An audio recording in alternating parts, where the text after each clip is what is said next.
नमस्कार दोस्तों, पंचतंत्र क्लासेज में आपका स्वागत है। मैं हूं हरिवंश पंडित और मैंने पिछले वीडियो में बनाया था प्रश्नावली 3.1। अब आज जो है मैं बनाने को सोच रहा था प्रश्नावली 3.2, मगर आज ये नहीं बना पाऊंगा क्योंकि इसके लिए हमको पढ़ना होगा काइंड्स ऑफ क्वाड्रिलैटरल यानी चतुर्भुज के प्रकार।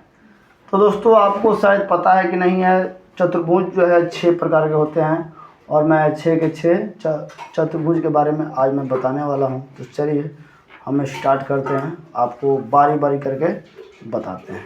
चलिए अब जो है पहला जो होता है, चलिए यहाँ पे लिखता हूँ काइंड ऑफ क्वाड्रिलैटरल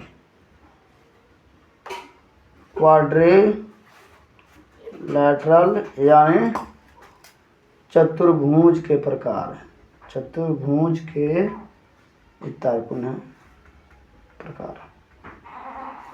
तो चतुर्भुज जो है दोस्तों 6 प्रकार का होता है, आपको मैं बता रहा हूँ। पहला होता है समलंब, इसका अंग्रेजी होता है ट्रैपेजियम। दूसरा होता है काइट यानी पतंग। तीसरा होता है तीसरा यहाँ पे दिया हुआ है समांतर चतुर्भुज, समांतर चतुर्भुज, इसका अंग्रेजी होता है पैरालेलोग्राम।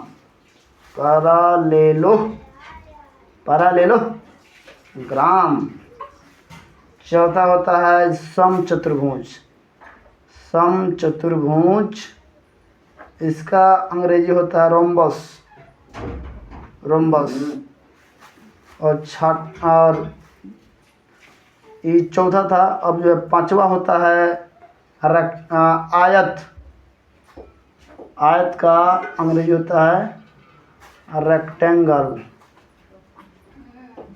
और छठा होता है वर्ग यानी स्क्वायर। अब हम क्या करते हैं, ज्योमेट्री है दोस्तों, इसका क्षेत्रमिति भी लोग पढ़ता है और ज्यामिति भी पढ़ता है। तो हम ज्यामिति पढ़ रहे हैं तो केवल ज्यामितीय गुण दिखाएंगे, हम इसका कोई क्षेत्रफल उसफल का फॉर्मूला नहीं बताएंगे। पहले बता रहा हूँ, ज्यामिति पढ़ने जा रहे हैं तो हम बस ओनली ज्यामिति बताएंगे।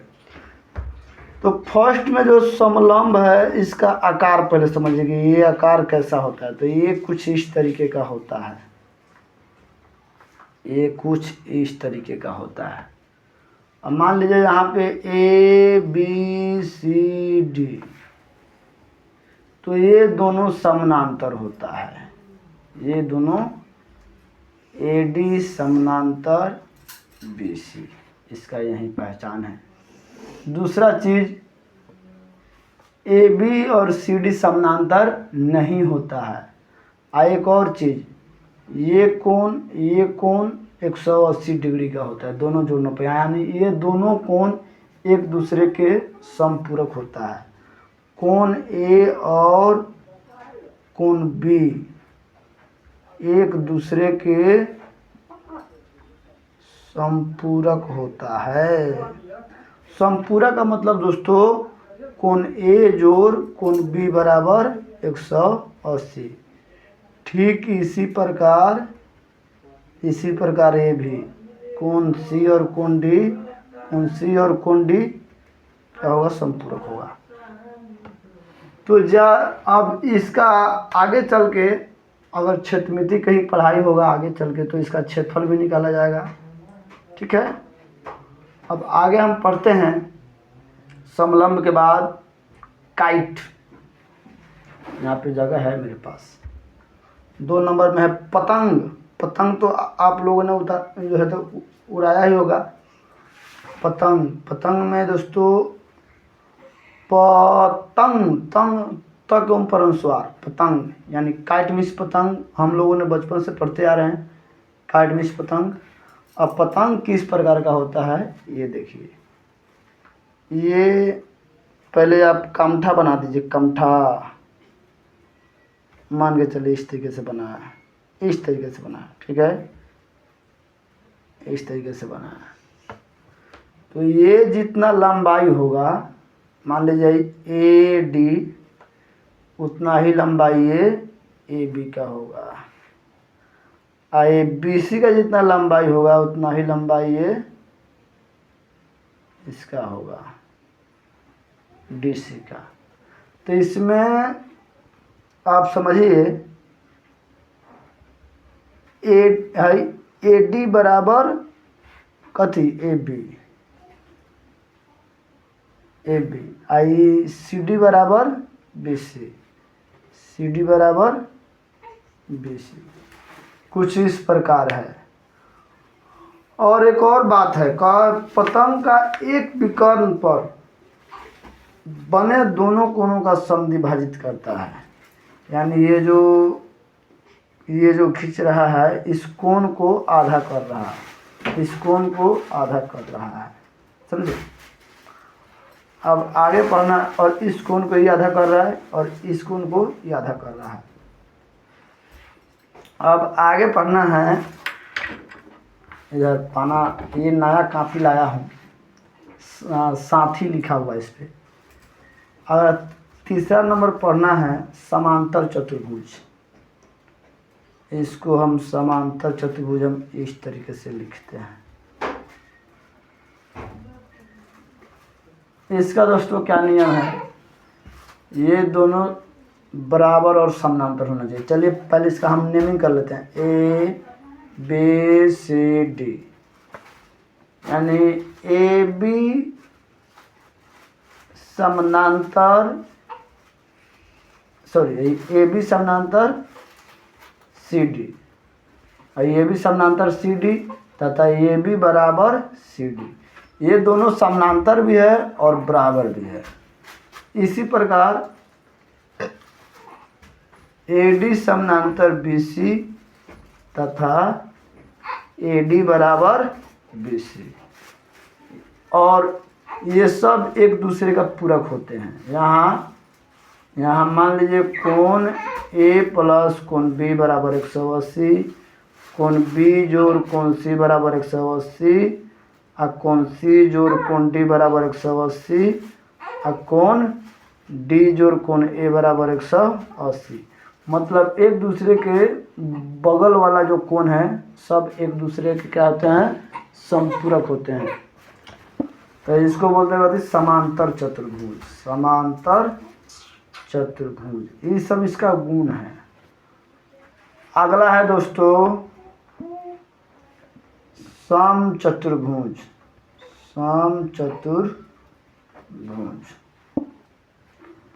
सम चतुर्भुज का चारों भुजा बराबर, सम माने बराबर, चतुर्भुज, चलिए इसका क्या है देखिए, इसका क्या सीन है, ए बी सी डी, इसका भी ए बी समानांतर सी डी, बी सी समानांतर ए डी, यानी ये समानांतर इसके और ये समानांतर इसके, लेकिन इसका चारों भुजा बराबर, ए बी बराबर बी सी बराबर सी डी बराबर ए डी, समझ गए।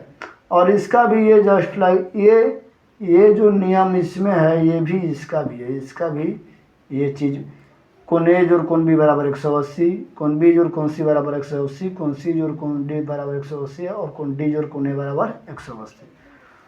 अब अगला हम पढ़ते हैं दोस्तों 5 नंबर में आयत। आयत देखिएगा बहुत ईजी है, आयत भी ये कुछ इस तरीके से आयत होता है। ये आपको सेम है, इसको हम समानांतर चतुर्भुज कह सकते हैं, लेकिन इसको आयत नहीं कह सकते हैं। जितने भी आयत है सभी समानांतर चतुर्भुज है। इसका भी वही हाल है, A B C D, A B C D, A B समानांतर C D, I A B बराबर सी डी, बी सी समानांतर ए डी तथा बी सी बराबर ए डी, लेकिन ये तो सेम टू सेम दोस्तों समांतर चतुर्भुज की तरह है, लेकिन इसमें एक दिक्कत ये है कि कोण ए बराबर कोण बी बराबर कोण सी बराबर कोण डी बराबर 90 डिग्री यही है। तो हम इस प्रकार कह सकते हैं आयत को समांतर चतुर्भुज कह सकते हैं। लेकिन समांतर चतुर्भुज का चारों कोण 90 डिग्री हो या ना हो इससे इसको कोई मतलब ना है, लेकिन आयत का चारों कोण जो है 90 डिग्री होना चाहिए तभी आयत कहलाएगा। अगर चारों कोण 90 डिग्री ना हो और ये नियम पालन करे तो वो समांतर चतुर्भुज कहलाएगा। अब छठा नंबर यहीं पे मैं समाप्त कर देता हूँ। वर्ग समझिएगा, ये जैसे सम चतुर्भुज है वैसे वर्ग भी है। इसका भी वही है कि चारों भुजा बराबर और चारों कोण बराबर, आज आमने सामने की भुजा समानांतर A B C D, A B समानांतर सी डी, ए बी समानांतर सी डी तथा ए डी समानांतर बी सी। आई चारों भुजवा बराबर ए बी बराबर बी सी बराबर सी डी बराबर ए डी, और चारों कोण भी बराबर, कोण ए जोड़ कोण बी बराबर कोण सी बराबर कोण डी बराबर 90 डिग्री। यानी चारों कोण बराबर, चारों भुजा बराबर, आमने सामने की भुजा समानांतर, यही है वर्ग का सिस्टम। अब ये छः चतुर्भुज को पढ़ने के बाद हमको इस चैप्टर को पढ़ने में क्या हो जाएगा, आसानी हो जाएगा। इस चैप्टर जो है बहुत तेज़ी में जाएगा और हम लोग इसको पढ़ के जल्दी से जल्दी ख़त्म करेंगे। कितना है, 5 क्वेश्चन है, पाँचों को पढ़ेंगे और उसके बाद हम आ जाएंगे अध्याय 4 में। तो चलिए आज हम बंद करते हैं वीडियो, फिर कल नया वीडियो शुरुआत करते हैं। जय हिंद।